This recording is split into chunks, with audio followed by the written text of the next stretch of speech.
Happy Savage Saturday, Keepers of the Cash. Gary B, the Casual Comic Guy here, and we're here with Savage Saturday Comic Review 44.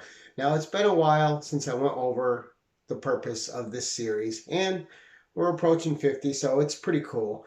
Now, what I want to establish is these are not so much reviews as story discussions. I know I call them reviews, and there is a review aspect to what I'm doing here, but I am doing an in-depth, full spoilers review on Savage Saturdays, just especially with the historical comics, the old Bronze Age Conans and Sonya's, whatever I'm reviewing from that long ago, just so you can get a picture of the storytelling at the time, and also just the pure imagination and creativity that went into the creation of these books. And just, it's an age that speaks to me. I know it speaks to a lot of other people.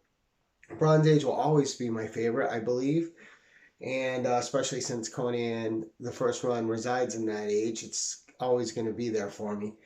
But I hope you enjoy the full spoilers I do, the deep dives into these issues. And the reason I do is I think a lot of people don't have access to these issues, or just aren't going to get them. And it kind of gives them a complete story to listen to on a Saturday. You're driving in a car, you're working at work, you can just hear somebody talk about this story that touched them in some sort of way, or that they liked, or that introduced an artist, such as today's. And what we're going to review today is Conan the Barbarian, issue 135.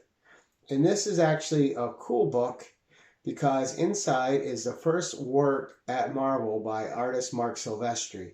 So this is where he cut his teeth at Marvel, in this very issue right here. Now, we got a Walt Simonson cover. The owl looks amazing. I think he's a little off on his Conan. We'll get up close. He looks more like a ghoul than a barbarian. So I don't think it's Simonson's best work. But the owl looks really cool.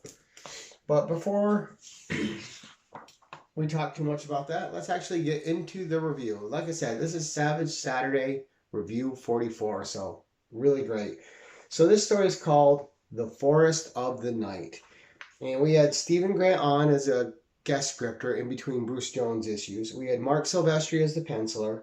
And we had Joe Rubinstein and Danny Bulanati as the inkers. And for a little bit here, they were splitting the inking jobs in these issues. I'm not sure what was going on at Marvel or why that was, but that's how it went. All right, so our story starts out, and Conan's hunting. And he hasn't had meat in a few days, and he needs a good meal. And he shoots down this stag. The stag has more of like a human cry to it, and it's kind of unnerving to Conan, but he's got to fill his belly, and before you know it, that thing's over the fire, and he's cooking himself some deer meat. And there's just a great little battle scene between Conan and the stag. Conan grabs it, breaks its neck to finish killing it off, and there was another stag nearby that saw and ran off. Conan is soon approached after eating by this mysterious woman in the woods. And she's talking about the estate that she's on, where this forest resides, and that the person who owns it is gone, can stay gone for all she cares. She would like the company of a man for a night. That man is Conan. Conan asks no questions and beds her. He wakes up in the morning to the forest gone. It's disappeared. And I'm going to tell you right now, this is like kind of a horror type story, which is why I really like it too. And Conan figures he should ask more questions. He goes, I figured she was a witch. But he's nothing left to do but to keep forward, moving back to the base where he came from, because right now he's in employ as a scout, and he was out scouting ahead, making sure there was no picks or anything out in the forest that the troop at the camp would have to look out for.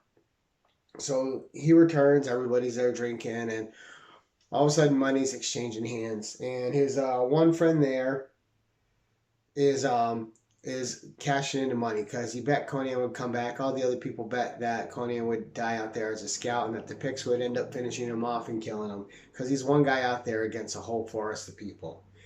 But Conan's a survivor. He makes his friend a bunch of money, and and were off. Now he starts telling them about this woman that he ended up um, meeting, sleeping with, and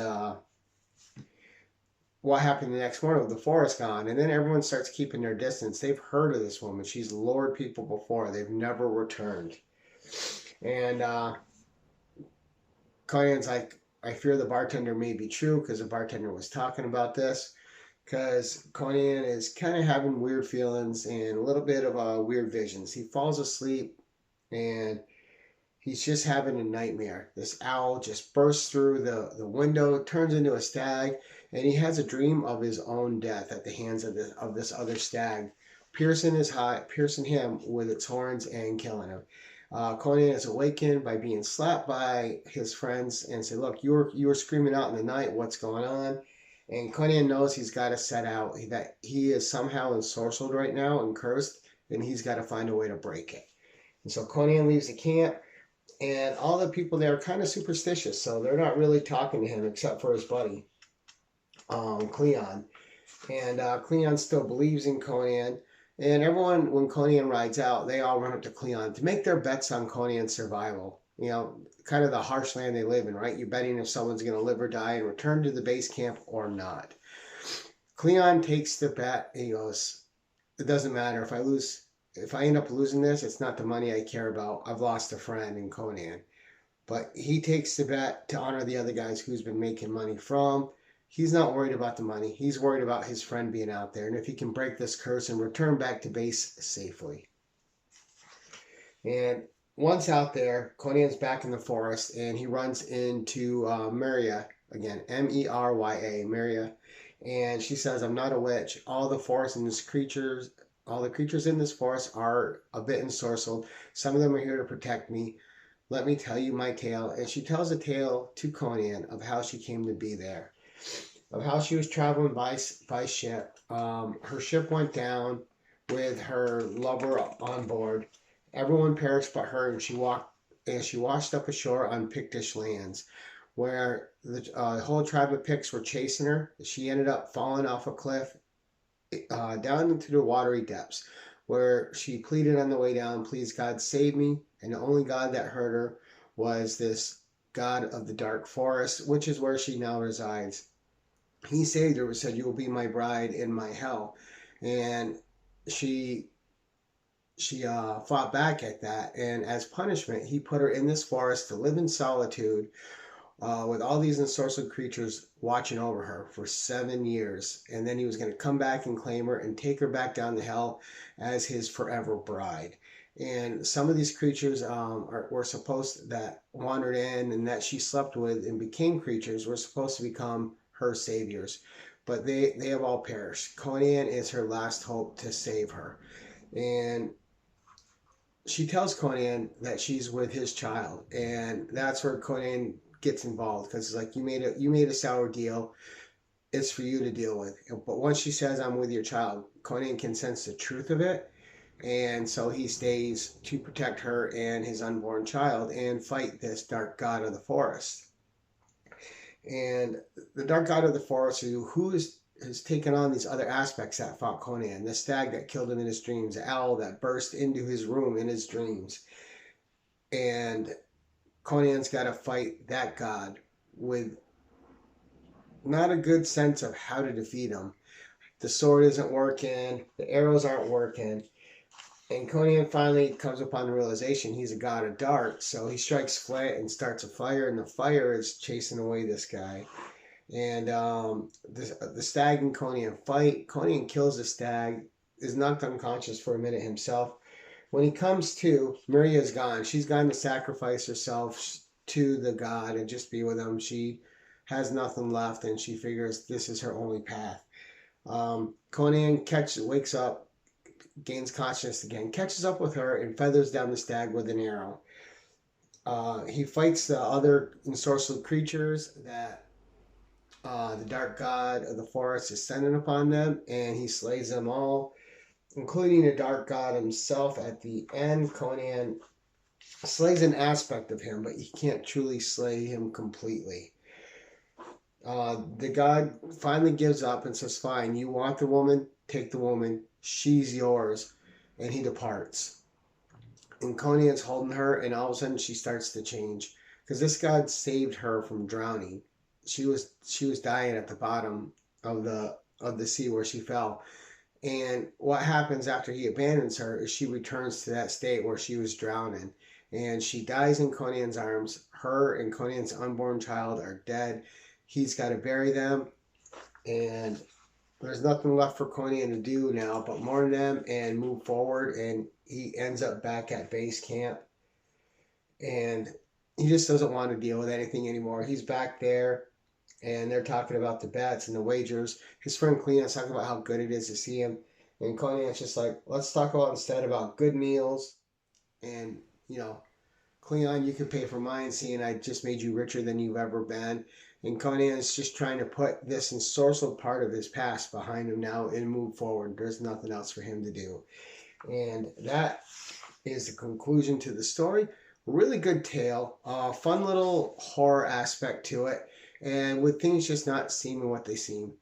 Conan's alive, but he didn't really win anything in this. He freed the woman from her sour deal with this god, but in return, she died and his unborn child died. So a lot of horrific elements to the story, but a really solidly told story by Stephen Grant. Great art by Marc Silvestri. I really enjoyed his Conan quite a bit. I thought it was good. And for someone who this was their first work at Marvel, thought he did an extraordinary job. So we're going to go with, let's go with some ratings. Cover art, I'm going to give a B. I really thought Walt Simonson did a great job in The Owl. I don't think Conan looked all that great in the cover, so it's going to get a B. The interior art, we're going to give a B+. For Marc Silvestri's debut at Marvel back in, what was this? 1982. Thought it was fantastic. I thought he did an excellent job. The story was cleanly told. He had a couple clever little panels in there. And I just liked the way, the kinetic movement of how he told the story through his art. I think the inkers did a fine job again. You didn't really notice them, so to me that's good. It's like the letterer, like Taylor Winder says. If you don't notice them, they're doing their job. So yeah, Joe Rubenstein and Danny Bulinati splitting the honors. So we're going to give the inking an A. Overall, I'd say this is a B+ story. It's a fun little horror story. I don't think this story will connect with all Conan fans. I really enjoyed it. And I always like checking out when there's someone new on a book or at Marvel, at a company. And I've done a few of these highlighting those artists. And I wanted to do this one as well because this was Marc Silvestri's, like I said, I beat it to death, I know, his first job at Marvel. Great first appearance. And you can see why he went on to be something bigger, better later in his career. And, he is a talent. But let me know what you guys think.